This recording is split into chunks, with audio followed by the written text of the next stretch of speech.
The Detective Who Misread Everything, a Miss Marple Mystery. Section 1. The Arrival of Mr. Vale. St. Mary Mead dozed that late August morning in the buttery, unhurried calm of a village that has decided nothing interesting will ever happen again. The peace broke, as peace in villages so often does, with something small. A hand-painted sign nailed crookedly to the gate of Willow Cottage, reading in green letters of a self-satisfied roundness, B. Vale, Private Inquiries, Retired. Miss Hartnell saw it first at 8:30, and by 9 o'clock Mrs. Price Ridley had been informed by telephone, and by 10 the vicar had been stopped outside the butcher's and asked whether a detective, even a retired one, was the sort of thing a parish ought to encourage. It was not that St. Mary Mead objected to detectives. It was simply that detectives suggested crime, and crime suggested that the village had been keeping secrets from itself, which was, of course, the one thing a village can never forgive. Miss Jane Marple, knitting in her front garden among the roses, took in the news with a single gentle nod, as though she had been expecting it for some time. "A Mr. Vale," she said to her young maid. "The name is familiar. There was a case, I think, in the illustrated papers. Bexhill, was it? Or Bath? Something with a garden, I believe." And she dropped a stitch, which for Miss Marple was a form of turning the page. Mr. Benedict Vale introduced himself to the whole village at once that Saturday at the vicarage fete, and he did it, as Mrs. Price Ridley said afterward, with the relish of a woman who has been given a sermon illustration by being wrong about everything. He was a large, comfortable man of 60-odd, with a white moustache that curled at the ends like a quotation mark, and a carnation in his buttonhole that had already begun to brown, though the day was cool. He shook the vicar warmly by the hand and congratulated him on his charming American wife, though Griselda Clement was from Cheltenham and had never crossed the Atlantic. He told Miss Hartnell that her Pekingese was a fine little spaniel. He examined the sky, a blameless, washed blue, and prophesied thunder by 4 o'clock. He purchased a jar of Mrs. Cray's damson jam, tasted it, and declared it plum. He was wrong with such warmth, such resonant confidence, that people found they did not mind. Indeed, by the end of the afternoon, the village had given him a nickname, half fond and half pitying, the detective who misread everything. "Poor man," said Miss Weatherby, who had a long nose for sorrow and a short one for facts. "Fancy going through life like that, always certain, always mistaken. It must be like living in a house where all the labels have been changed." It was a lucky phrase, and it stuck, as lucky phrases do.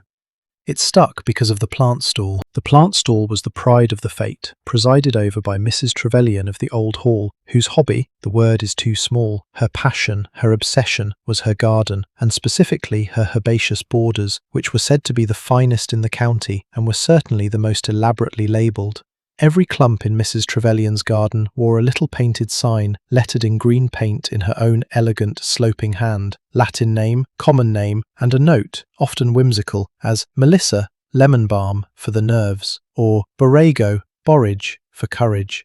People bought her seedlings as much for the labels as for the plants. "So clever," they said, "so tasteful." Miss Marple, who knew her gardens as she knew her parish, drifted along the stall with her parasol tilted against the mild sun, and paused. No one noticed her pause, which was itself a thing no one ever noticed, before a tray of sturdy young plants with tall, downy spikes just beginning to bud. The label read, in that familiar green script, Symphytum, comfrey, knitbone, a kind plant.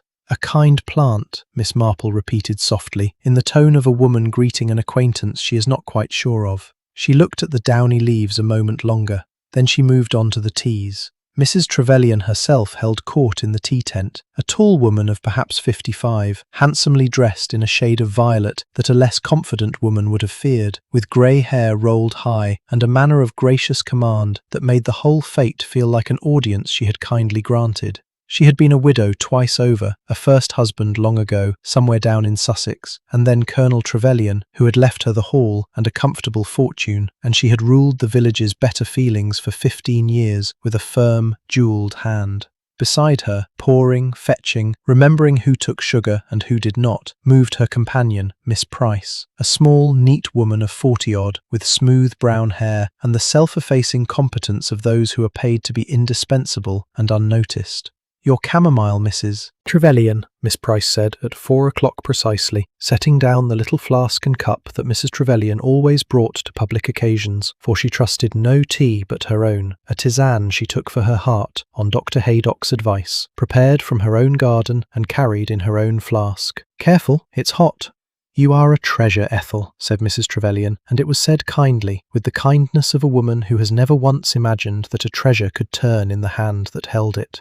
Mr. Vale, at that moment, was at the coconut shy, loudly informing the stall-holder that the shy was rigged. "The balls are weighted, my dear fellow. I have made a study of such things, while winning 3 coconuts in a row. He was wrong about the shies, as it happened. He was not, however, wrong about everything that afternoon. No one saw him stop being wrong, because no one was watching him, but Miss Marple, from her chair by the tea-tent, saw him pass the plant stall on his way to the tombola, and saw him stop and look at the tray of downy seedlings with their green labels, and stand quite still for a moment, a big, foolish, genial man, gone suddenly quiet, the way a dog goes quiet at a scent. Then he bought one. He paid his 6pence, tucked the little pot under his arm, and went on to misread the tombola. The thunder he had prophesied did not come at 4. What came at 10 minutes past was worse. It began as a small sound, a cup rattling in a saucer, the way old hands rattle cups. Mrs. Trevelyan set down her chamomile with a puzzled frown, as though the cup had disobeyed her, and said, "Ethel, I feel," and did not finish. Her hand went to her side. The violet dress seemed suddenly to be holding her up, rather than the other way round. The tent, which a moment before had been all crockery and chatter, performed that terrible village trick of becoming entirely silent and entirely busy at once. Someone running for Dr. Haydock, someone else foolishly loosening a collar that was not tight, the vicar's voice saying, "Give her air," to people who were already giving her nothing else. Miss Price stood with the flask in her hand, very still, her face the colour of pastry. "She was perfectly well," she said, to no one, to everyone. "She was perfectly well at luncheon. She was perfectly well." Dr. Haydock came at a run that was undignified and unhurried-looking both, and knelt and did the things that doctors do, and then stopped doing them, which is the thing doctors do that tells a crowd what has happened before anyone says it. He looked up over Mrs. Trevelyan's still hand at the circle of faces, the vicar, Mrs. Price Ridley with her mouth open, Miss Hartnell gripping her spaniel that was not a spaniel, Mr. Vale at the back with a coconut under one arm and a potted seedling under the other, his foolish, cheerful face wiped clean of everything. And in her chair by the flap of the tent, Miss Marple looked down at her knitting and found, without surprise, that she had dropped another stitch. "It is her heart," Dr. Haydock said at last, getting slowly to his feet, and his voice had a careful flatness that Miss Marple had heard from him only twice before in 30 years. "That is to say, her heart has stopped. Someone fetch my bag from the car, and someone else," he looked round the tent, at the crockery, at the abandoned tea-things, at the little flask standing alone by Mrs. Trevelyan's empty chair, "someone else had better send for the police." Section 2. The village takes its tea. "For the police," Dr. Haydock said, and the word moved through the tea-tent like a draught through a door left open, touching everyone and warming no one.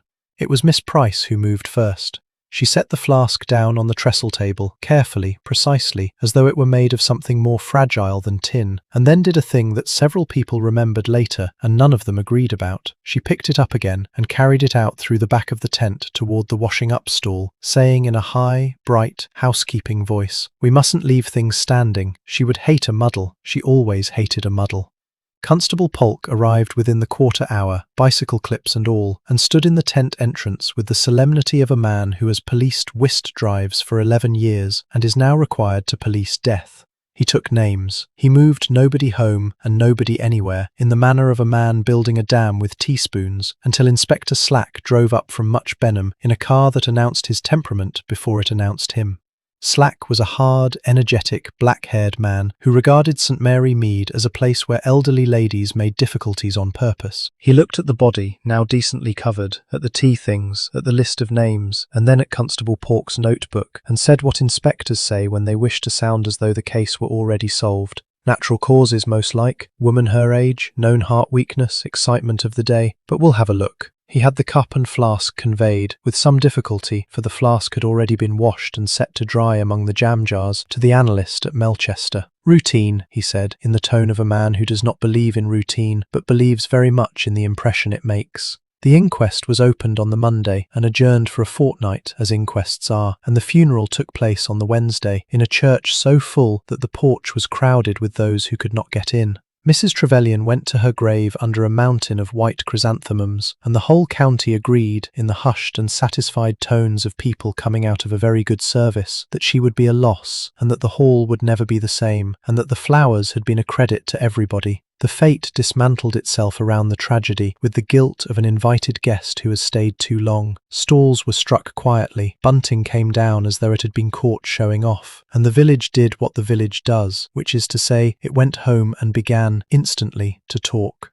By Sunday after morning service, the theories had bloomed like the vicarage dahlias, tall, showy, and quite unable to support their own weight. Mrs. Price Ridley, who had read that poisons are largely vegetable, was certain that someone at that plant stall had done it, and looked meaningfully at everyone who had bought so much as a marigold. Miss Hartnell held that Mrs. Trevelyan had been carried off by spite, and when asked whose spite, named the dismissed gardener, Tom Bracken, a sullen young man whom Mrs. Trevelyan had turned off in June for theft, or, as Tom's mother told it in the post office, for answering back. Miss Weatherby, whose long nose for sorrow had caught something, murmured that there had been "trouble about money, my dear, in that house. The nephew, you know, the captain, was seen quarrelling with his aunt on the lawn not a fortnight since, and a young man with debts is a young man with a reason." Mrs. Cray, who had served teas for 30 years and considered herself an authority on everything that happened under canvas, added her testimony at the Women's Institute that Mrs. Trevelyan had looked peaky since July, that her hand had gone to her side twice at the harvest supper, and that she, Mrs. Cray, had said at the time, though nobody could remember her saying it, that the hall would see a funeral before Christmas.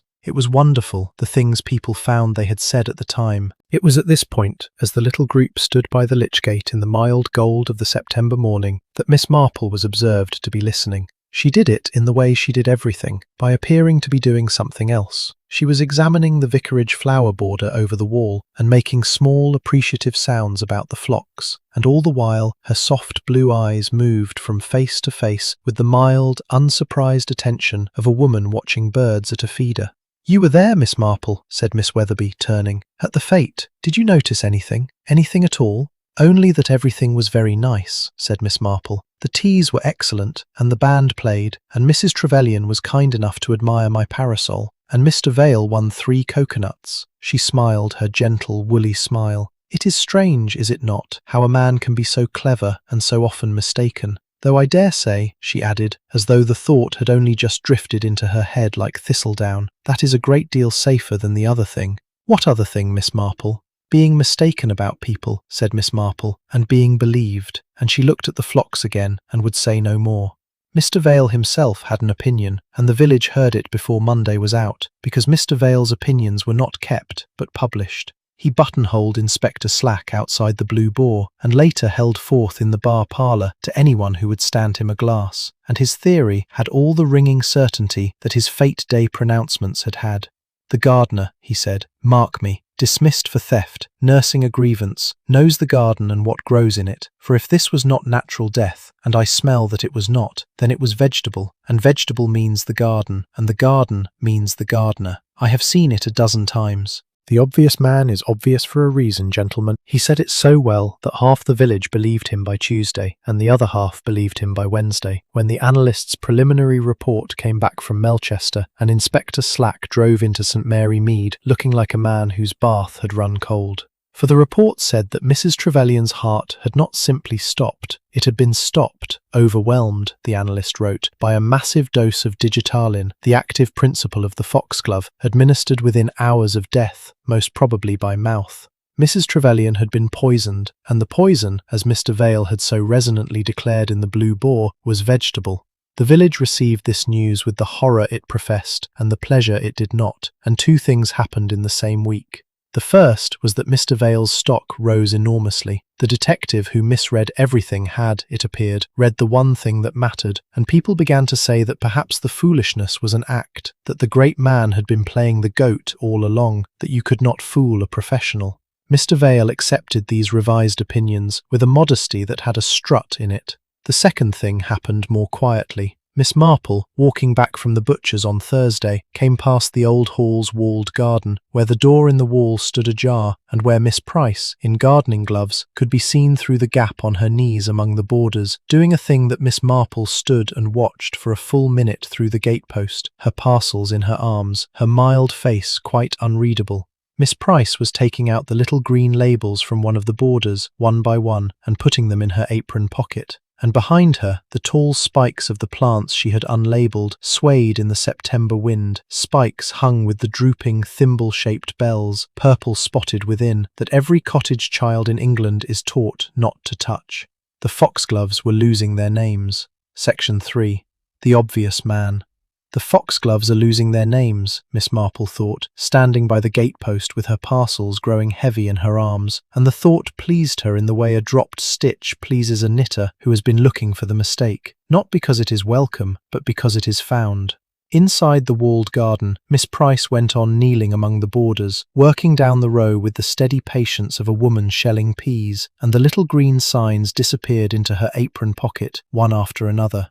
Miss Marple did not cough, did not call a good morning, did not announce herself in any way. She simply watched, and then she went home, and she sat down by her window with her knitting and a seed catalogue, not to read it, but to hold it, and she thought about leaves. For it was the leaves that had made her pause at the fate, though she had not quite known it at the time.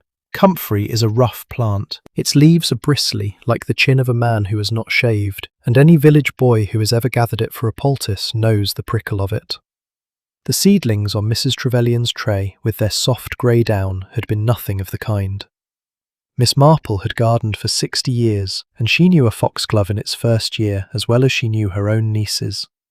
The label had said comfrey, the leaves had said foxglove, and the label had said it in green paint, in an elegant sloping hand, with a whimsical note, a kind plant. Exactly like every other label in Mrs. Trevelyan's famous borders. Inspector Slack, meanwhile, was getting on splendidly, in the way a terrier gets on splendidly down the wrong rabbit hole.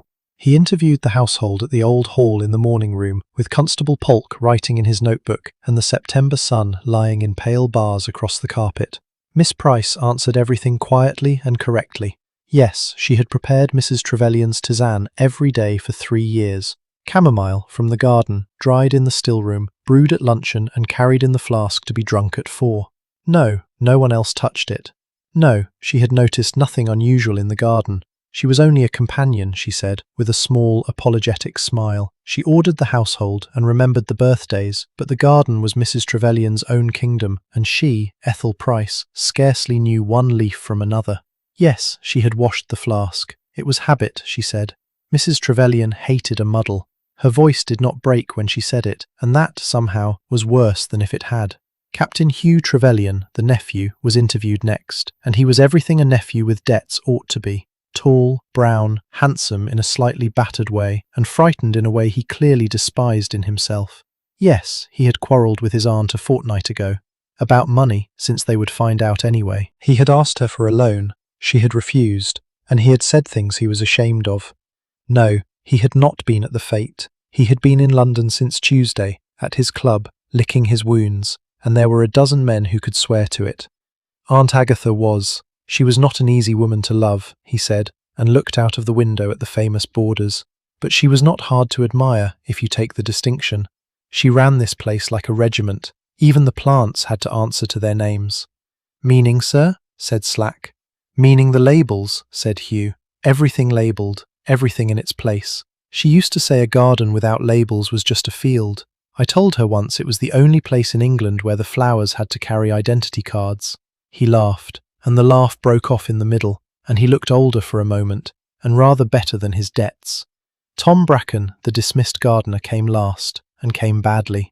He was a broad, dark young man with a chip on his shoulder the size of a gatepost, and he had the misfortune of a guilty manner wrapped round an innocent record. Yes, he had been turned off in June. Theft, she called it. A silver trowel that turned up a week later in the potting shed where she had left it herself. But the dismissal stood.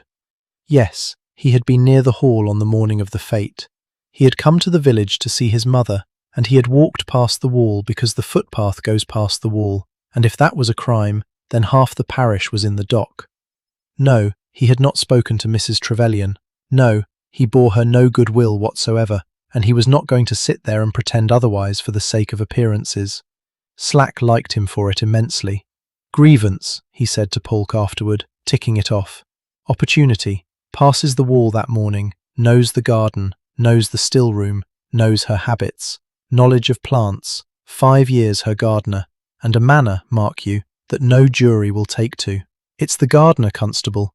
That fellow Vale called it in the Blue Boar before the analyst had licked the envelope. Say what you like about the old fool, he knows his trade. Mr. Vale was, in fact, saying a great deal that week, and all of it with immense enjoyment. He had taken to holding an informal court each evening on a bench by the green, where he explained the case to an audience of errand boys and housewives, tapping his stick for emphasis.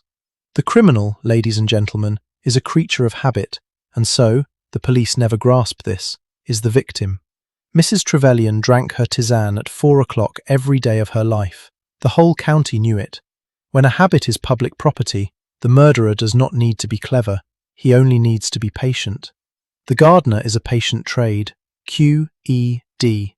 He was wrong in almost every particular of his reasoning, and his conclusion was the one the police were coming to, and the village found the combination deeply impressive. Only one person in St. Mary Mead was unimpressed, and she expressed her lack of impression in her usual way by talking about something else entirely. Miss Marple called on Dr. Haydock on Friday morning, ostensibly about her lumbago, and after the lumbago had been dealt with, she said, in her woolliest voice, "Such a sad thing about dear Agatha, and such a comfort, I always think, that she had been taking advice. Her heart, I mean. These things creep up so quietly." 2 years near enough, said Haydock, washing his hands at the little basin. Palpitations, breathlessness on the stairs, nothing you could put a name to, a woman of her age, a big house. I told her to garden less and rest more, which is advice she ignored, and to take a chamomile tea in the afternoons, which is advice she took. He snorted. The one piece of doctoring she ever accepted from me, and it was the one that did her no good. It was her own idea then, the chamomile, such an old-fashioned remedy. Not hers, said Haydock, drying his hands. Now you mention it, no, it was the companion, Miss Price, who raised it. Said she'd read in some herbal that chamomile was sovereign for the nerves and the heart, and wouldn't it be a comfort if Mrs. Trevelyan took something natural from her own garden? I saw no harm in it. There was no harm in it. He frowned at the towel. Chamomile doesn't stop a heart, Jane. Digitalin does, and God help us, I prescribed the cup it was served in. Miss Marple made a small, sympathetic clucking sound, the sound she made over scorched puddings and broken engagements, and said that no one could possibly blame him, and that he must come to tea one day next week, Tuesday perhaps. She was having a few people in, and then she went home, walking slowly past the vicarage, and she thought about a tisane prescribed by a doctor and suggested by a companion, and about a border of foxgloves that had worn, until yesterday, a kind plant's name. 2 years, she murmured to the vicar's cat, who was sitting on the wall. Palpitations for 2 years, dear me. I do hope that was only age. And the cat, who was no detective that knew a thoughtful woman when he saw one, got down and followed her part of the way home. Section 4. The Gardener's Shed. Part of the way home was as far as the vicar's cat would go, for he had his own parish and his own suspicions, and Miss Marple walked the rest alone, thinking her slow, pale, relentless thoughts, while St. Mary Mead did what it always did with a murder. It settled into it, like an old chair. By the end of the week, the case against Tom Bracken had stopped being talk and started being procedure, which is the village distinction between weather and climate. Inspector Slack searched his mother's cottage on the lane, a thing he did with vigour and without apology, and in the lean-to shed behind it, among the pea sticks and the clay pots, he found a bundle of dried leaves, tied with green garden twine and hanging from a nail.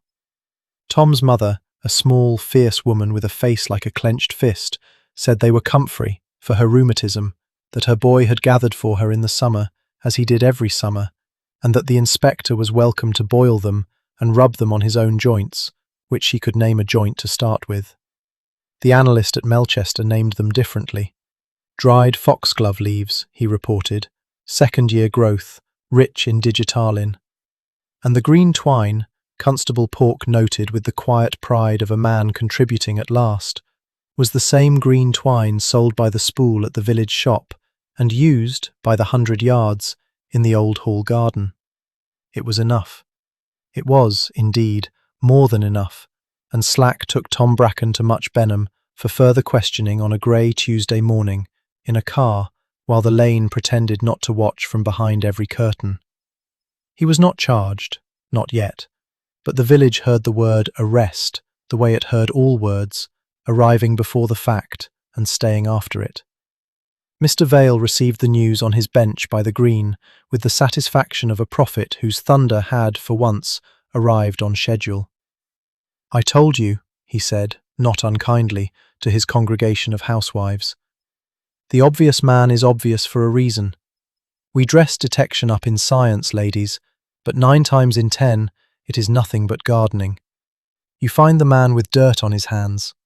He permitted himself to be bought a glass at the Blue Boar, and then another, and by evening he was heard to say that he had half a mind to take the word retired off his sign. Miss Hartnell carried all this to Miss Marple that same evening, breathless with the responsibility of it, and found that lady in her garden with a torch and a trowel, doing something small and mysterious to her herb bed. "Tom Bracken," Miss Hartnell announced, "taken to Much Benham this morning. Foxglove leaves in his shed, my dear, dried, hanging up like hams. His own mother admits he gathered them. Inspector Slack says the case is as good as closed, and Mr. Vale, well, Mr. Vale is quite insufferable, though one must admit he called it from the first. You don't seem surprised, Jane." "I am never surprised," said Miss Marple, "when the obvious thing happens. It so often does. What were the leaves tied with, did you hear?" "Tied with? Green string, I think Constable Polk said. Why on earth?" "Green twine," said Miss Marple thoughtfully. "The same, I understand, as is used in the old hall garden. And sold," she added, "by the spool at Mr. Footit's shop, to anyone in the parish with 2pence and a bean row." She straightened up from the herb bed with care, one hand to her back. "It is a curious thing about twine, Miss Hartnell. It ties 2 ends together, and people so seldom ask which end was holding it first." Miss Hartnell looked at her with the expression of a woman who suspects she is being talked round and intends to find out where. "Jane Marple, you don't believe he did it?" "Tom Bracken," said Miss Marple, "labelled Mrs. Trevelyan's herb border for 5 years. Every spring he repainted the little signs, and Mrs. Trevelyan lettered them, and between the 2 of them that border was as exact as a dictionary. He gathered comfrey for his mother every summer since he was 14, and a poultice of foxglove on a rheumatic joint would do more harm than the rheumatism, and he knew it." She picked up her trowel. "Now, a man who cannot tell comfrey from foxglove is a careless gardener, but a man who can tell them apart and gathers foxglove and hangs it in his mother's shed with a label in his mind that says comfrey, that is not a careless man, Miss Hartnell. That is a man who has been labelled himself. And it is so very convenient, is it not, that the one person in the village who would certainly know the difference between those 2 leaves should be the person found with the wrong one in his shed. "Convenient for whom?" said Miss Hartnell, who had followed exactly 1 sentence in 3 and was determined to salvage something. "Ah," said Miss Marple gently, "that is the question the police have not asked. They are asking who had the leaves. I find it more interesting to ask who needed Tom Bracken to have them." She shone her little torch across the herb bed where her own modest plants stood in their rows, parsley, sage, a single tall foxglove she kept for the bees, and pointed out to visiting children as a warning. "You see, if the poison came from the old hall garden, and the garden had foxgloves, I have seen them, then anyone in that house had leaves to hand. But if it came from the gardener's shed, then it did not come from the house. The leaves in that shed are not evidence, Miss Hartnell. They are a signpost, and I have been wondering all week who hammered it in." Miss Hartnell went home with her head in a whirl, which was the usual effect of tea with Miss Marple, and repeated every word to Mrs. Price Ridley, who repeated it to the vicar's wife with improvements, so that by Thursday the village had a new theory, that Jane Marple believed the gardener innocent, and a new grievance, which was that Jane Marple was always most dangerous when she talked about gardening. Inside the old hall that week, the household shrank to its essentials, as houses do after a death, keeping only the rooms it used and closing the rest like petals. Miss Price carried on. She answered letters, she interviewed the lawyers' clerks, she ordered black gloves for the funeral and saw to the vicar's list of hymns. She was so capable, so noiselessly, thanklessly capable, that Captain Hugh, home from London and rattling round the hall like a coin in a tin, said at luncheon on the Friday, with the suddenness of a man who has been not saying something for an hour, "I don't know what this house will do without you, Miss Price. I don't know what it did with you, if it comes to that. 3 years you've been here, and I realise I don't know the first thing about you." He pushed his plate away. "Where did my aunt find you?" There was a silence. It was not a long silence, but it was the kind that has furniture in it. "Through an agency, Captain Trevelyan," said Miss Price at last, quietly, folding her napkin. "In London, your aunt required someone who did not mind the country." She rose and began to clear the plates, and her hands were perfectly steady, and she did not say, though Miss Marple, had she been there, would have heard the shape of the unsaid thing as clearly as a hole in a hedge. She did not say that she had chosen the agency and the advertisement and the village with the patience of a gardener planting something that takes 3 years to bloom. Section 5. The Labelled Plants.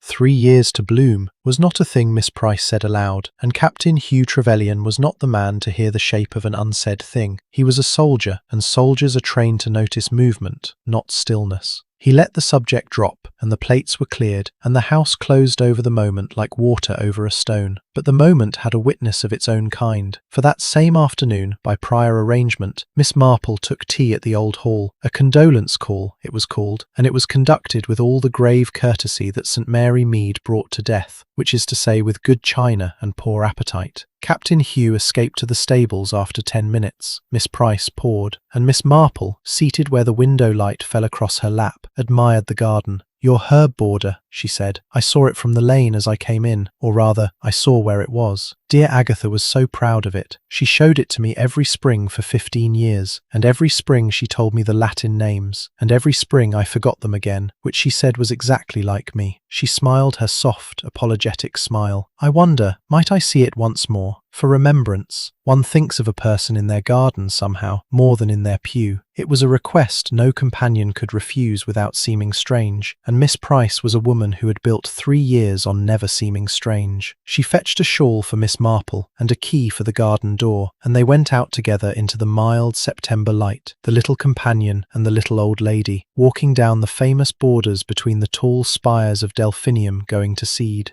The herb border lay in the lee of the south wall, and it was, as Miss Marple had known it would be, a changed place. Half the little green signs were gone. The bed stood with its feet bare, so to speak, rows of sage and rue and hyssop, nameless now, and at the back, against the warm brick, a rank of tall, downy plants going ragged with autumn, their thimble bells faded, their leaves grey-green and soft as flannel. No labels anywhere. The wind moved through the stems with a dry whisper, like someone turning pages. "How strange," said Miss Marple mildly. "The labels are gone. Agatha would never have suffered that. She used to say a garden without labels was just a field." "Mrs. Trevelyan asked me to take them up," said Miss Price. Her voice was quiet and even, and she was looking not at Miss Marple, but at the border, as a person looks at a task rather than a question. "In the spring, she said the paint was flaking and she would have them all re-lettered. I had only begun to collect them when this happened. I finished collecting them the day before yesterday. It seemed wrong to leave the job half done. She hated a job half done." "In the spring," Miss Marple repeated, in the tone of a woman tucking a fact into a knitting bag. "Dear me. And yet at the fete, you know, the plants on her stall were labelled so beautifully. I bought a little comfrey myself, or rather," she laughed her woolly little laugh, "I nearly did, and then Mr. Vale bought it instead, and I bought lavender, which shows how old ladies dither. She must have lettered those stall labels quite recently, for the handwriting was so fresh, and the paint so bright a green." There was a silence. The border whispered. Somewhere beyond the wall, a wood pigeon said its one word over and over, like a metronome that has forgotten the tune. "She kept a tin of the green paint in the still room," said Miss Price at last, and her voice had not changed at all, and that was the only thing about her that had. "She was always touching up the signs. She did not trust anyone else to do it, not even Tom in the old days. She said a label was a promise, and she kept her promises." "A promise," said Miss Marple. "Yes, that is exactly what a label is. You put your word on a thing, and afterward the thing and the word are bound together, and people stop looking at the thing and only read the word." She bent, slowly, with one hand to her back, and looked closely at the tall, unlabelled plants against the brick, at the soft flannel leaves, at the spent bells, at the little scarred place in the earth at their base where, an observant eye might note, other plants had recently been lifted. Digitalis purpurea, she said, and it was the first Latin name anyone in St. Mary Mead had ever heard Miss Marple remember. The foxglove, folks' glove, the old people called it. The glove of the good folk, the fairies. A fairy's glove is a pretty thing to wear, my dear, and a deadly thing to drink. I always think it the saddest plant in the garden, because it is so very beautiful and so entirely what it is, and it has been mistaken so often for something kinder. Comfrey, for instance. The leaves are alike, you know, to anyone who only reads labels. Miss Price said nothing at all.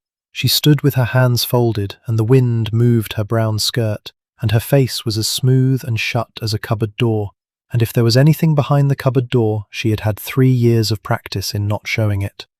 "You knew her first husband, perhaps?" said Miss Marple suddenly, in the bright, disconnected tone of an old lady changing the subject because she has lost the thread. "Agatha's, I mean. Down in Sussex, that was. Oh, 30 years ago and more. Before my time in the village, but one hears.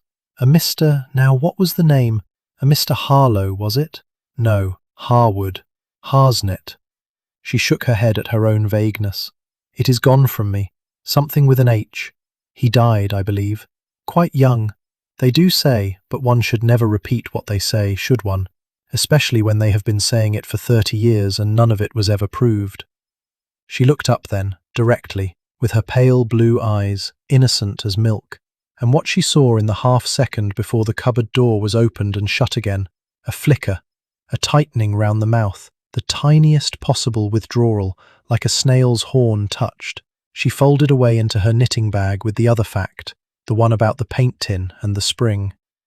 "I think I should like my tea now," said Miss Marple cheerfully. "And then, if you would be so kind, I should love to see the still room. I have heard so much about Agatha's still room." They drank their tea in the drawing room, with the blinds half lowered for death, and they talked of hymn numbers and the price of black crepe, and Miss Marple saw the still room, and admired the drying racks and the labelled jars. Chamomile, elderflower, lemon balm, all in the same elegant green-lettered hand, and the little tin of green paint on the shelf, with its lid not quite closed, and the fine sable brush beside it, washed and dried. She went home as the light thickened. On her hall table lay a parcel, her new spectacles from the optician at Much Benham, and beside it a note from Constable Polk's wife, who did her cleaning on Thursdays, to say that Tom Bracken was to be charged on Monday, and that Mrs. Polk's cousin at the police station had it from Sergeant Lake himself. Miss Marple put on her new spectacles and sat down by the window in the last of the light, and she did not knit. She took out a piece of paper and wrote, in her own spidery hand, a short list, which she did not label and did not need to. A heart complaint of 2 years' standing, a tisane suggested by a companion and prescribed by a doctor, a label in fresh green paint on a plant that was not comfrey, a name in Sussex, 30 years old, that began with H, and at the bottom, after a long pause, a question, which was not about the murder at all, but about a detective who had been wrong about everything except the one thing that mattered, and how a man who could not tell a Pekingese from a spaniel had told foxglove poisoning from a cup of tea before the analyst had licked the envelope. "Dear me," said Miss Marple aloud to the empty room, "I do hope I am wrong. I am so very afraid that I am not." Section 6. What the Scandal Remembered. "So very afraid that I am not," Miss Marple said, and folded the paper away into her work-box under the embroidery silks, where the village's secrets, like its moths, were safest in the dark.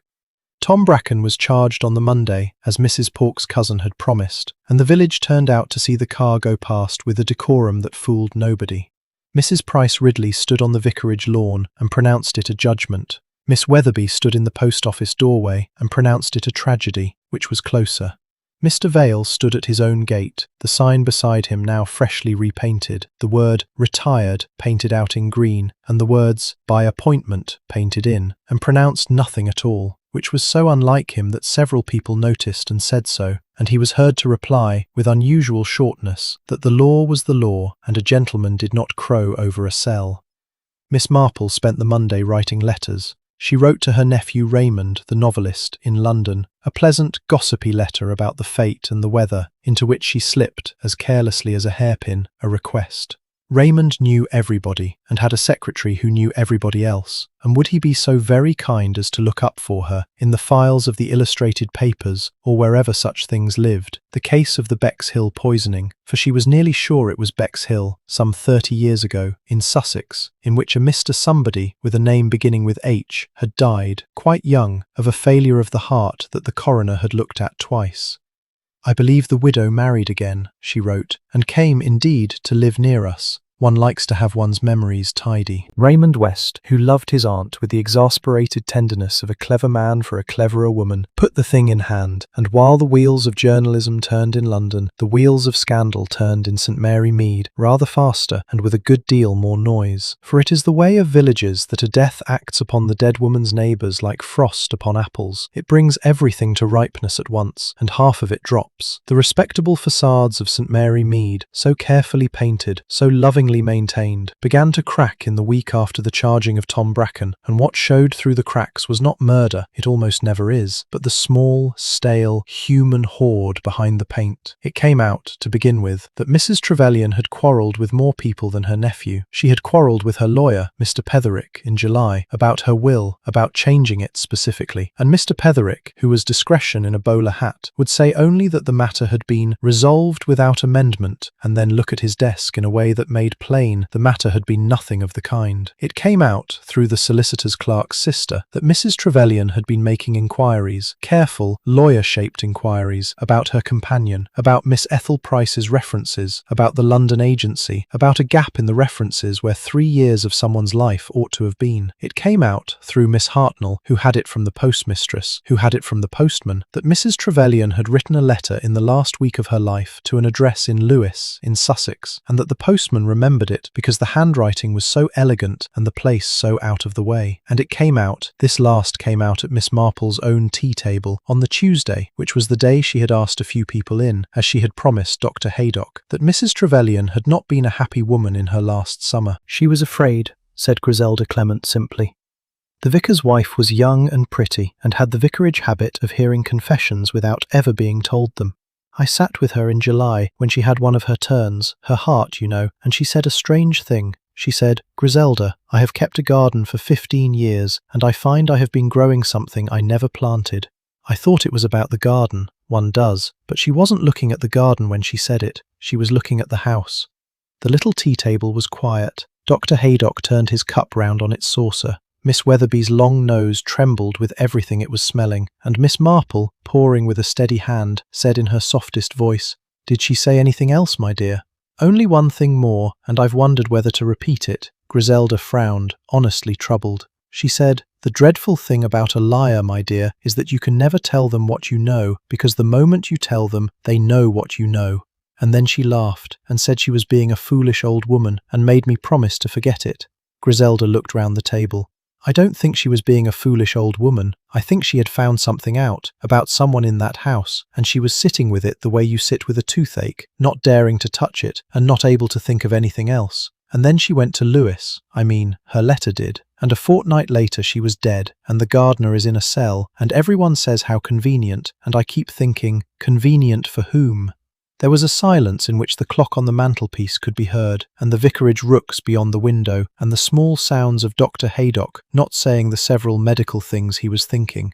"Convenient," said Miss Marple at last, gently, "for whoever wrote the references, and for whoever answered the letter from Lewes before it arrived, if such a thing were possible, and for whoever has spent 3 years being so indispensable, so quiet, so exactly what was wanted, that no one ever once asked where she came from." She set down the teapot. "You know, it is the strangest thing. I have lived here 60 years, and I have seen this house of cards before. Not in St. Mary Mead, in Much Benham, when I was a girl.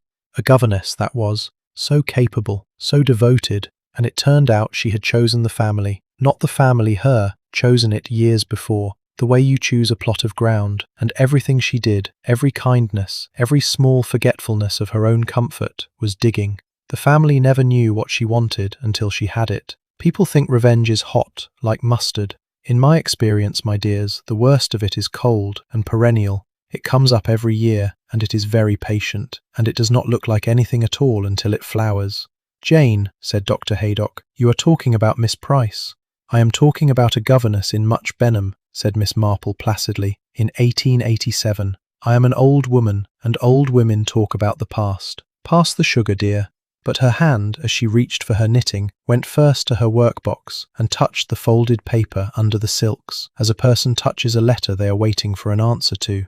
And that evening, after her guests had gone, the answer came. A fat envelope from Raymond, with a cutting inside, 30 years old, from an illustrated paper, yellowed and creased, and a photograph of a handsome woman in the dress of another century, leaving a coroner's court in Bexhill on the arm of her lawyer. The headline said, "Sussex Poisoning Mystery. Verdict of death from natural causes. Widow leaves court without a stain." The dead man's name, Miss Marple read, holding the cutting to the lamp, had been Hartley, Captain Edward Hartley. And the widow's name, the name of the handsome young woman without a stain, who had afterward married Colonel Trevelyan and come to rule St. Mary Mead for 15 years, the widow's name had been Agatha. Miss Marple sat for a long time with the cutting in her lap, and the lamp burning, and the village outside going dark window by window, and her soft old face in the lamplight was not woolly at all, but very sad and very clear, like water when the wind drops. "Oh, Agatha," she said at last, aloud, to the empty room. "So that was what you found out. Not about her, about yourself." Section 7. The letter that came back. "About yourself," Miss Marple said, and the words sat in the lamplit room with her like a second guest, long after the clock had struck 10 and the last of St. Mary Mead's windows had gone dark. What she meant by it, she did not say aloud, even to herself, because Miss Marple had learned in 60 years of parish life that a thought spoken too early is a plant set out before the frost is over. She folded the cutting back into its envelope, and the envelope into the workbox under the silks, on top of the other paper, and she went to bed, and she slept the thin, practical sleep of the old, and she dreamed, as she told no one, of a garden where all the labels had been changed round, and of a woman in violet standing in the middle of it, saying over and over, in a voice of courteous despair, "But I kept my promises. I always kept my promises." The morning brought the second shock, as Miss Marple had been half expecting it would, for a story, like a border, has a season of turning, and the season turned that Wednesday, and it turned, as everything in that case turned, on something small. It began with the post. Constable Polk, executing a warrant at the Old Hall with the thoroughness of a man who has been given authority over a whole house for the first time in his life, went through the dead woman's writing desk, drawer by drawer, and in the lowest drawer, under a packet of Colonel Trevelyan's letters tied with black ribbon, he found a letter. It was addressed to Mrs. Trevelyan, in a hand that the postmistress, later, identified without hesitation as foreign or educated, or both, that sloping print hand you get from correspondence colleges. It had been posted in Lewis. It had been opened and read, the envelope slit neatly with a paper knife, the fold worn soft, as if it had been read not once but many times. And it was not signed with any name, but it began without one, in the way of a letter that does not need to introduce itself, because writer and reader already know each other far too well. It said, "You have written to Lewis, to the parish where Captain Edward Hartley died 30 years ago, to ask what is remembered there. You should not have done that. What is remembered in Lewis, Mrs. Trevelyan, is you, a young wife, an older husband with a weak heart, a garden famous for its herbs, a tisane he took every afternoon for his health, prepared by his wife's own hands, a coroner's court and a verdict of natural causes, and a widow who left without a stain, because there was no one left in that parish who loved him enough to look twice. I have looked twice, Mrs. Trevelyan. I have been looking for 30 years. You may burn this letter. You will find it makes no difference. I am not asking you for money. I am not asking you for anything. I only wished you to know, before the end, that there is one person in England who has always known what the foxgloves in your first garden were for, and who reads your famous labels in your famous garden with great attention. A label is a promise, Mrs. Trevelyan. You taught me that yourself, though you never knew you were teaching it. Inspector Slack read this letter 3 times in the morning room of the Old Hall, and the morning room heard him say, with rising volume, the 3 things a policeman says when a case he has closed opens again under him like a trap-door: that it was a fake, that it was a plant, and that it was... Here he lowered his voice, but Constable Polk heard him, and Constable Polk told his wife, and his wife told Miss Marple's cleaner, and so, by Friday, the whole village knew. that it changed nothing, that Tom Bracken was charged and would stand charged, and that anonymous letters were the last refuge of the blackmailer and the first resort of the defence. But it had changed something all the same. It had changed the air, for the letter did what Miss Marple, in her quiet way, had been doing all along. It turned the whole village round in its chair and made it look at the case from the other end. If the letter was true, then Mrs. Trevelyan had not been a blameless matron struck down in her garden. She had been a woman with a buried crime, hunted across 30 years by someone who had finally caught up with her, someone patient, someone close, someone who wrote in a careful print hand and knew about the foxgloves. And if that was true, then the poisoning of Agatha Trevelyan was not a murder of greed or grievance, but of justice, or of what someone had spent 30 years persuading themselves was justice. The village did not put it so plainly. The village said, well, and they do say there was something about her first husband, and you never know, do you, what goes on, and I always thought there was something behind all that graciousness. It revised its dead with the brisk, unfeeling efficiency of a woman turning out a room. Mrs. Trevelyan, who had been mourned on Sunday, was tried and convicted by Wednesday, and by Friday there were those who said, quietly but in public, that whoever had poisoned her had done no more than the law had failed to do, and that St. Mary Mead was well out of it. Only 2 people in the village refused this new arrangement, and they refused it for opposite reasons. The first was Mr. Vale. The discovery of the letter had a strange effect on Mr. Vale, stranger than anyone could account for. The great detective, who had been so voluble, so confident, so pleased with his gardener, went quiet. He was seen on the Thursday standing a long time at Mrs. Trevelyan's plant stall site on the empty fate field, as if the grass there could tell him something. He called at the police station and asked in a subdued voice whether the letter's paper and postmark had been verified, and was told they had, and went away looking, so Constable Pork's wife said, like a man who's been told his lottery ticket won and then told it was last week's draw. And on the Friday evening he did not hold court on his bench at all, but sat at home behind drawn curtains, and the sign by his gate, with "By appointment," so freshly painted in, caught no one's eye at all. The second person was Miss Marple, and her refusal was of a different order. She read the letter, or rather, she heard it, read aloud to her over the teacups by Griselda Clement, who had it from the vicar, who had it, under the seal of a confidence everyone in the village already shared, from Inspector Slack's own lips. She heard it to the end without interruption, her head a little on one side, her needles clicking. "Well," said Griselda at last. "Jane, it's monstrous. If it's true, she was a murderess, and we've all been drinking her tea for 15 years. And if it's true, then someone in this village, someone close to her, knew it, and waited, and killed her for it, and let Tom Bracken sit in a cell for it. Which is worse? I can't even tell which is worse." "Neither can I, my dear," said Miss Marple quietly, "and that is always the sign that we are asking the wrong question." She laid her knitting in her lap. "Tell me, the hand, sloping print hand, foreign or educated, did the inspector's letter say anything about the paint?" "The paint?" "The label paint," said Miss Marple, "the green paint, for it struck me, when dear Agatha's stall was being set up, and again in her still room, a little tin, with the lid not quite closed, and a fine sable brush, washed. Print hand, you know, is what a person writes when they have spent years lettering things that are not letters, little signs, labels, a sloping, careful, anonymous hand that has written 1,000 names for things and never once signed its own." She picked up her knitting again. "I think, my dear, that I should like to give a little tea party on Tuesday. A few people. Miss Price, if she will come, poor thing, she must be so lonely in that great house. Captain Hugh, Dr. Haydock, the vicar and you, if you will, and Mr. Vale. I have never properly thanked Mr. Vale for his kindness to the village, and I should so like to hear him talk about his cases. Old people are so fond of detective stories." She smiled her soft, woolly smile. "We find them so very reassuring. They always end." Section 8. The Tea Party. "They always end," Miss Marple said, and Griselda Clement went home to the vicarage with the feeling, which she was becoming accustomed to, of having been handed something wrapped up that she was not to open until told. Miss Marple's tea parties were a village institution. The chintz, the seed cake, the little silver tongs, the fire lit even in mild weather because an old lady's bones feel the damp.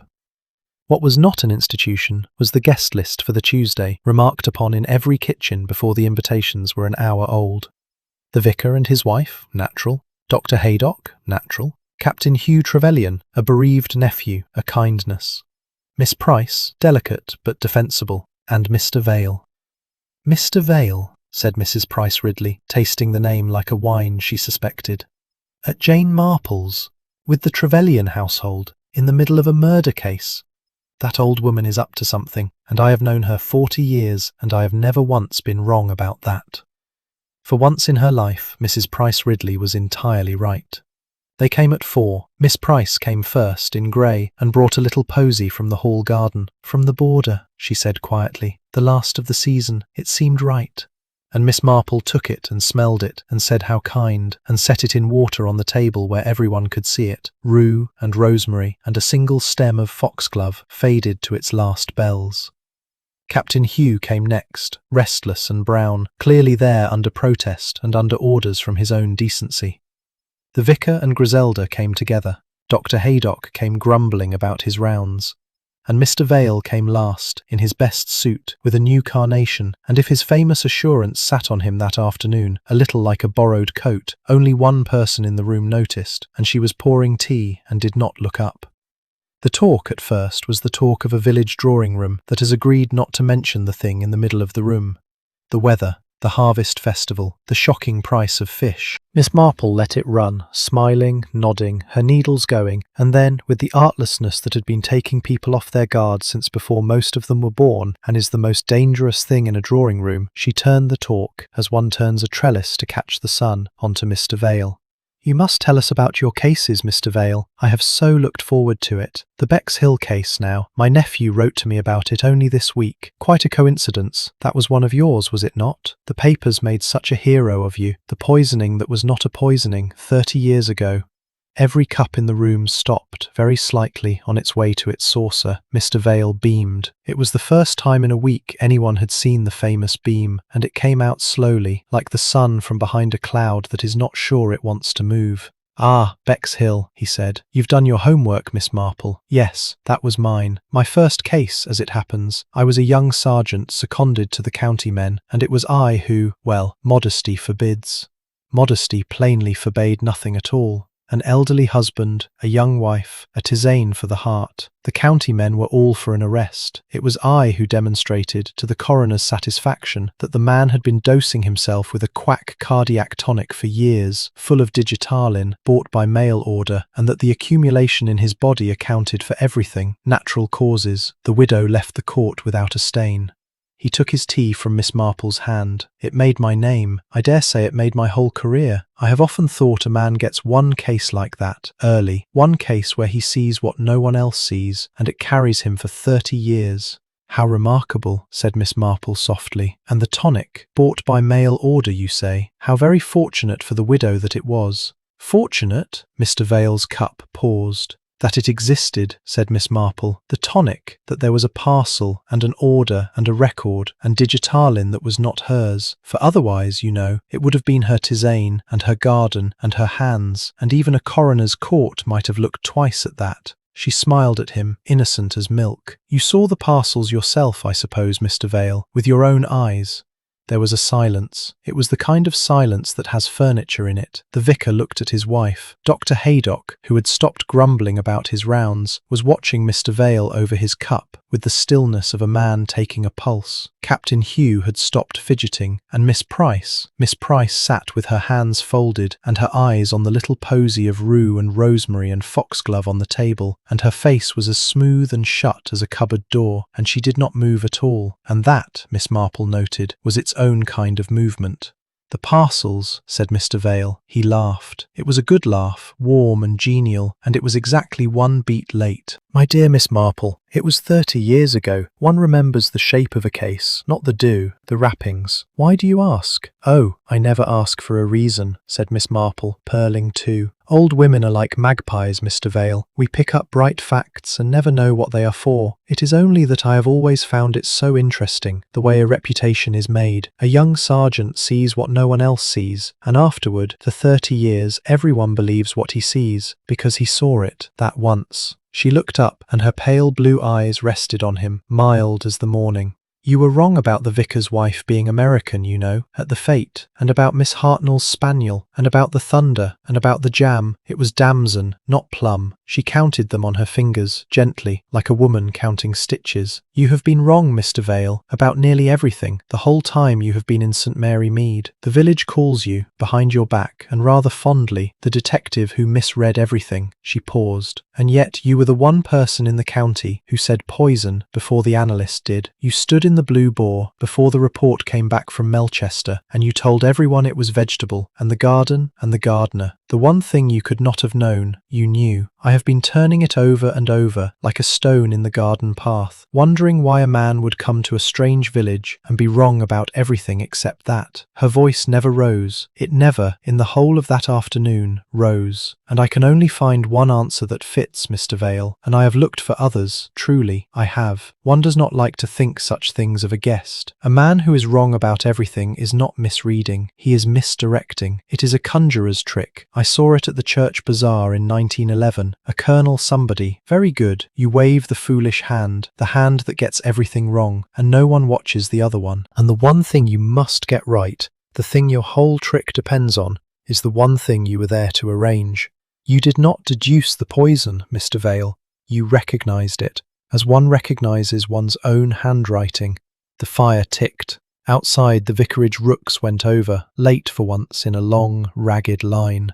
"That," said Mr. Vale, "is the most outrageous, the most slanderous." He was on his feet, large and red, doing the bluster extremely well, and it might have carried the room. He had 30 years of being believed behind him, had it not been for one thing, the thing Miss Marple had laid her snare to catch, the thing softer and more terrible than any denial.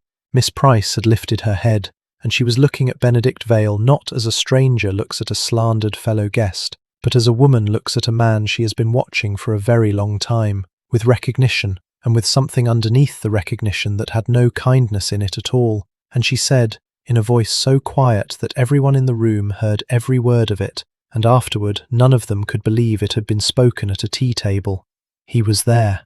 Her hands were still folded. "In Bexhill, in 1896. I remember him."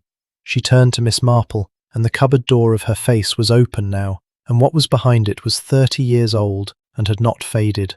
"You knew, Miss Marple. You have known for days. Then you know who I am too." Section 9. The Quiet Assembly. "You know who I am too," Miss Price said, and the words lay on the tea table among the cups like the posy beside them, small, cut from the root, and impossible to put back. No one spoke. The vicar, who had spent 40 years finding the right words for every occasion, found none for this one. Captain Hugh was looking from the companion to the detective with the dazed fixity of a man watching a match he did not know was being played. Dr. Haydock sat with his hands on his knees, with the careful blankness of a man who has decided to be a witness and not a judge. And Mr. Vale had sat down again, slowly, as though his knees had been told something the rest of him had not yet heard, and the carnation in his buttonhole trembled. Miss Marple did what she always did at the moment when everyone else had forgotten how to be ordinary. She picked up the teapot. "Another cup, I think," she said gently, "before it goes cold. Miss Price, my dear, will you be mother for a moment? My hands are not what they were." And she held out the teapot, and after a second's pause, a pause in which, afterward, Dr. Haydock said you could hear the woman decide the whole rest of her life, Miss Price rose and took the teapot and poured. It was, everyone agreed later, the strangest moment of that afternoon, the little companion going round the room with the teapot, remembering who took sugar, while 30 years opened under the carpet like a vault. "My name is not Price," she said. "It is Hartley. My father was Captain Edward Hartley of Bexhill. I was 11 years old when he died." She said it to the fire, not to any of them. People think a child of 11 does not understand. A child of 11 understands everything.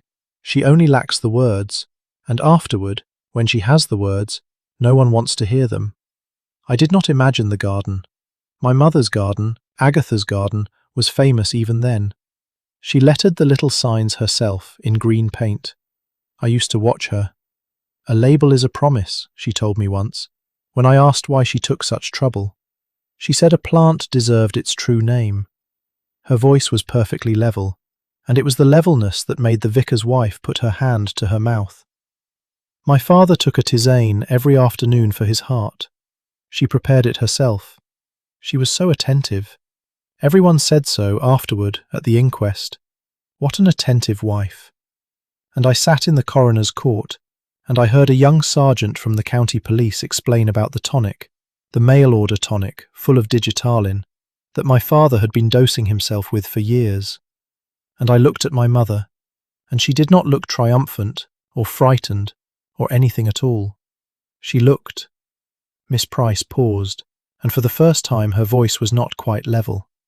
She looked like a woman reading a label she had written herself, and finding that everyone believed it. I was 11. I had no words. I have had 30 years to find them. "Ethel," said Captain Hugh hoarsely. "Miss, the letter from Lewis. That was mine," she said. "I wrote it. I am not ashamed of it. I wanted her to know before the end that someone had looked twice. It was all I had ever wanted. Not money, not a scandal. Only that she should not die believing the label had held." She turned and looked at Benedict Vale, and her quiet eyes were as cold as the sea at Bexhill. "And then you came to the village. The great detective. I knew your face before you were through the fate gate, Mr. Vale. I sat 10 feet from you in that court, and I thought, there is no one left alive who knows what he did, except me. And no one will ever believe me, because I have spent 3 years being a woman no one looks at." Her folded hands tightened once and were still.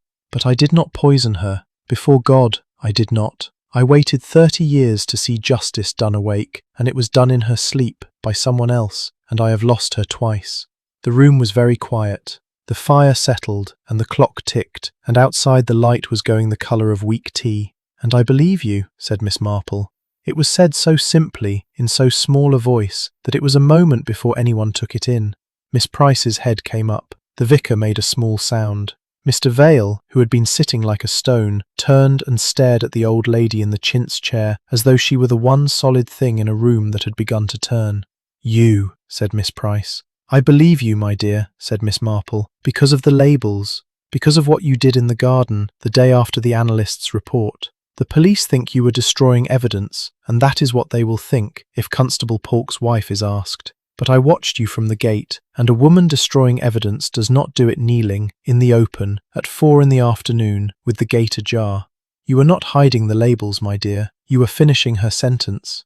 She asked you in the spring to take them up for re-lettering, and so she did. There is a tin of paint in the still room, with the lid not quite closed, and I noticed at the fete that the stall labels were in fresh paint, in a sloping print hand that a great many people would call foreign or educated." She looked round the little circle, gently, from face to face. Agatha Trevelyan did not letter those labels. She had not lettered anything for a year. Her eyes were failing. Dr. Haydock will tell you that, if you ask him about the spectacles he sent her to Much Benham for in the spring. It was Miss Price who lettered them. It had been Miss Price for ever so long. She had been keeping her employer's promises for her, the way a companion does, the way a daughter does, and the handwriting on the stall tray was hers. Symphytum, comfrey, a kind plant, written over a tray of first-year foxgloves, which she could not tell from comfrey, because, as she told Inspector Slack in her first interview, and as no one has ever once believed, she does not know one leaf from another. She let that settle. The rooks had gone over. The room was dusk. "Consider what that means," said Miss Marple softly, and for a moment she looked not like an old lady at a tea party, but like a judge in a lace cap. The poison was not chosen by a gardener's knowledge, it was chosen by a reader's. Someone read the labels of that garden, as the whole county was invited to do, at the fete, for 6pence a pot, and believed them. Someone poisoned Agatha Trevelyan with her own famous honesty, lettered in her companion's hand, and the leaves, and the gardener's shed, and the companion's silence have pointed, every one of them, away from the truth, like signs in a garden where a wicked child has turned all the arrows round. And there is only one person in England who knew both halves of that trick, who knew the labels were hers, and knew what the unlabelled plants really were, because he had been told by the only person who still knew that garden leaf by leaf. A young man who had been turned off in June, and passed the wall on the morning of the fete, and talked, as a wronged young man talks, to the first sympathetic ear on the green. She turned, mildly, to the big man by the fire. "You bought the comfrey, Mr. Vale, for sixpence. I saw you stop at the stall and look at the leaves and go quiet. A dog at a scent, I thought, and so you were. You knew a foxglove seedling. You had seen one before, 30 years ago, in a garden at Bexhill, and here it was again, in a pot, wearing a kind plant's name, sold by the woman you saved, and you understood what had been growing in St. Mary Mead, and that it was about to come up." She paused. "Am I right, Mr. Vale, in thinking that Mrs. Trevelyan wrote to you too, that you were the second person she told what she had found out, not about Miss Price, but about you?" Mr. Vale said nothing. The firelight moved on his face, and the quotation mark moustache looked, for the first time since he had come to the village, like what it was, a disguise that had been worn too long and had worn through. Section 10. The detective who misread everything. "The second person she told," Miss Marple said, "not about Miss Price, but about you." Mr. Vale said nothing for a long moment. The room waited, the vicar with his hands clasped, Griselda very pale, Captain Hugh half out of his chair, and Miss Price looking at the man she had carried in her memory for 30 years, as one carries a stone in the shoe. "May I tell it, Mr. Vale?" said Miss Marple gently. "I shall tell it as plainly as I can, and you may stop me where I am wrong. I do not think you will stop me often." She folded her hands over her knitting, looked into the fire, and in her soft, precise, old lady's voice, the voice that had described 1,000 scandals and had never once been raised in anger, she assembled the truth. "It begins 30 years ago at Bexhill with a young wife and an old husband and a garden of famous herbs. Whether Agatha Hartley poisoned her first husband, no court will ever now decide. Miss Price believes it. I am sorry, my dear, that I believe it too. I knew Agatha 15 years, and she was a woman who arranged her world, and a heart that failed her plans was a heart she would have helped to fail. But it was never proved, and never could be, and that is because of you, Mr. Vale. A young sergeant, ambitious and in love, I think that is the one true thing in your whole career. She told you a story about a mail-order tonic. You found the parcels where she said they would be, and you carried her story into the coroner's court like a bouquet, and the court believed you because you half believed yourself, which is the more dangerous thing. She left without a stain. You left with a reputation. A man gets one case like that, early, and it carries him for 30 years. Her eyes came up from the fire. What a burden, Mr. Vale, to be carried 30 years by the one case you were wrong about. And how carefully you must have practiced being a little foolish, a little wrong, for a man who is always slightly mistaken is a man no one suspects of being deliberate. The detective who misreads everything. It is the perfect cover for a man who misread the only thing that ever mattered and knows it. "She wrote to you," said Miss Price suddenly, in her flat, quiet voice. "A week before she died, I posted the letter myself. She said, 'I am writing to an old friend. I did not know you were the friend.' She wrote to him," said Miss Marple, "because at last Agatha Trevelyan had decided to confess, not to the law, but to the only other person alive who shared it. She wrote to Lewis first, and what came back frightened her. Someone had been there before her, asking, for years. So she wrote to Benedict Vale and told him that a ghost had come home and that she meant to set the record straight before the end, whatever it cost them both. Everything you were stood on one case, Mr. Vale. If Agatha confessed, the young sergeant who found the tonic became the fool who was duped, or the accomplice who was bought. At 60, a man does not survive the discovery that his whole life was a misreading. So you came to St. Mary Mead, not to kill her. I do not think you came to kill her. You came to reason with her, and then you went to the fete, and you saw foxglove seedlings wearing a kind plant's name, in a hand you would have sworn was Agatha's, except that it was her companion's, and you understood the whole shape of it at once. The companion lettered the garden held foxgloves labelled comfrey, and a sixpence, and a flask of chamomile tea were all that stood between Agatha Trevelyan and the judgment you had spent a career postponing. The room was utterly still. Even the fire had stopped speaking. "The rest was gardening," said Miss Marple. "You talked to Tom Bracken on the green. A wronged young man talks freely to a sympathetic stranger, and you learned what grew where, and what hung drying in his mother's shed. You bought the seedling for sixpence. You had only to dry the leaves, to wait for the afternoon when the flask stood ready, and the flask, as the whole county knew, was always ready, always hers, always trusted, and then to hang a bundle of leaves in a shed on the lane, tied with green twine that half the parish buys at Mr. Footit's shop, and to stand up in the Blue Boar before the analyst had licked the envelope, and tell everyone it was the gardener. You had to say it early. That was the risk you could not avoid. A guess made after the report is wisdom. A guess made before it is evidence. You needed the village looking at the gardener before anyone looked too closely at the leaves, and the village obliged. It always does. We are so grateful to be told the obvious thing. She paused, and when she spoke again, her voice was gentler, and it was the gentleness that was unendurable. And the cruelest of it is the part you could not have planned. You knew the labels were false. You could not know that the woman who lettered them was Ethel Hartley, that in pointing the county at a misread label, you were pointing it at the one person in England with more reason than you ever had to wish Agatha dead, and that she was innocent. You built your case out of misreading, Mr. Vale, and it was misread itself. The detective who misread everything was, in the end, misread by a gardener's shed, a companion's grief, and an old lady who has never once, in 60 years, believed a label without looking at the leaf. Silence. And then Mr. Vale laughed, a small, tired, almost gentle laugh, and when he raised his head, his face had fallen into a shape none of them had seen. Not the great detective, not the genial fool, but a grey, ordinary, 60-year-old man at the end of something. 30 years I have been waiting to be caught, he said, and I had made up my mind it would be some scientific chap with a microscope. And it is an old lady with a knitting bag over the seed cake. You are quite right. All of it, even the parts I had not admitted to myself. She could afford a conscience, you see. I had nothing but the one case. Nothing else I ever did was worth a button. He rose and straightened his waistcoat and took the brown incarnation from his buttonhole. I shall speak to Inspector Slack in the morning. Tonight, if no one objects, I should like to finish my tea. It is very good tea, Miss Marple. It is the first thing in this village I have not had to pretend about. And the strangest thing happened then. Miss Marple poured him a fresh cup, and he sat down with it, and for a few minutes the room was almost peaceful, the way a field is peaceful after the storm has gone over and before anyone has counted what it broke.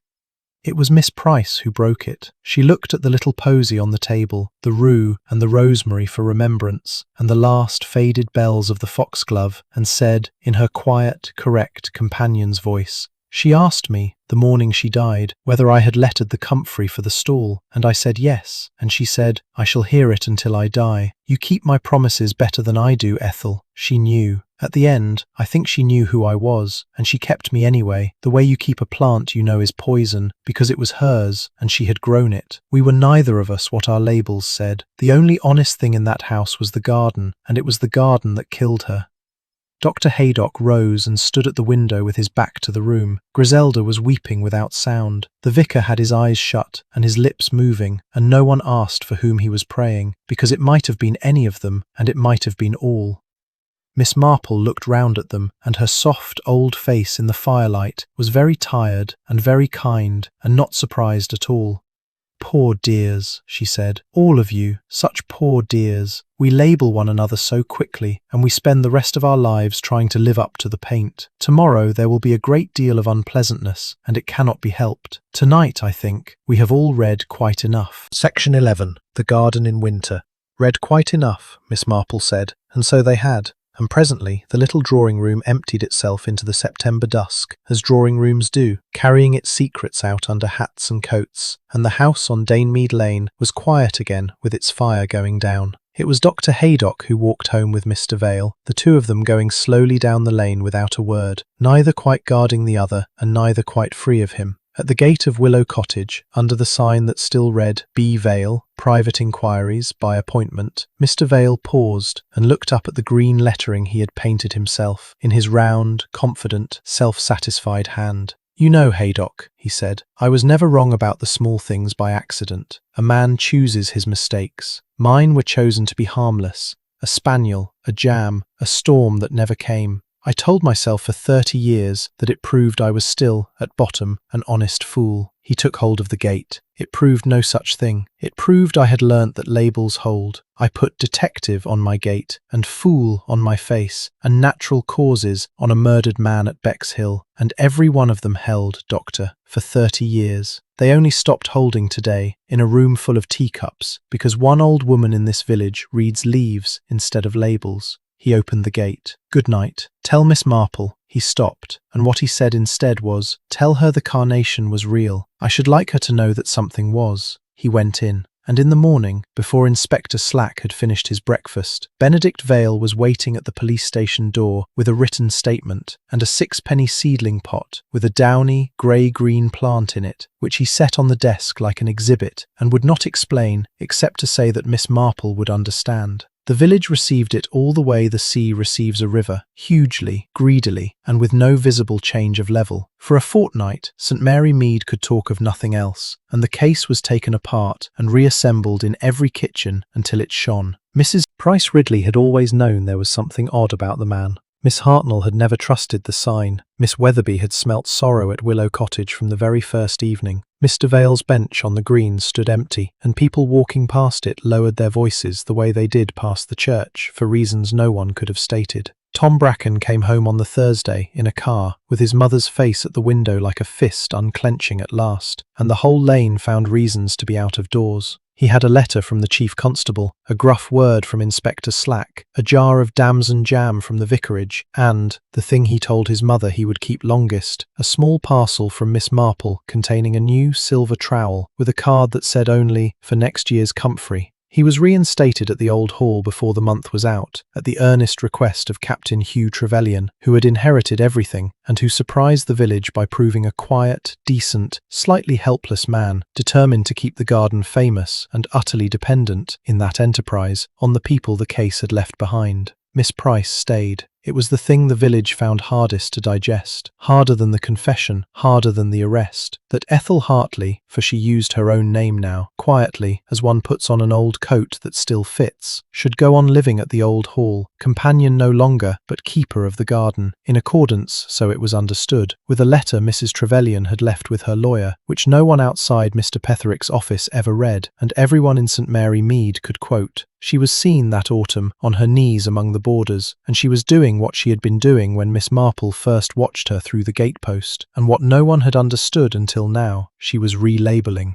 One by one, in her sloping, careful print hand, in fresh green paint, the little signs went back into the dark earth, and they were right this time, digitalis purpurea over the foxgloves, plain as a headstone, with no whimsy at all except, perhaps, on the last sign of all, the one at the back against the warm brick wall, which read digitalis, foxglove, folksglove, the fairy's glove, a beautiful plant, handle with knowledge. Miss Marple walked past the wall one mild morning in November and found the door ajar, and this time she did not watch unseen. She went in and stood among the bare, honest beds, and Ethel Hartley straightened up from her kneeling and took off her gloves, and the two of them, the old detective who had never once been paid for it, and the woman who had waited 30 years for a justice that came too late and in the wrong hands, walked the length of the border together in the thin gold light. "People are very kind," said Ethel in her quiet, correct voice. "They do not know whether to be kind, which comes to the same thing in England. But I have wanted to ask you. You knew about the labels, about the paint, for days before your tea party. You might have gone to Inspector Slack. Instead, you set a table and lit a fire and let us tell it ourselves, like human beings, over the seed cake.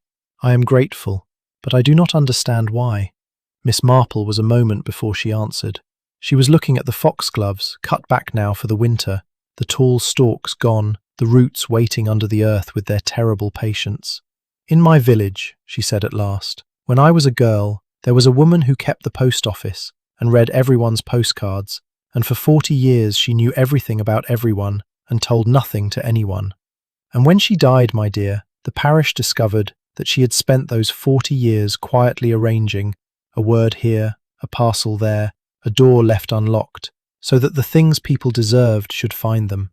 Not punishments, consequences. She was not a good woman, perhaps, but she understood what I understood, standing at your gate in September, that a label is a promise, and that the truth is not a thing the police can carry into a house in a warrant.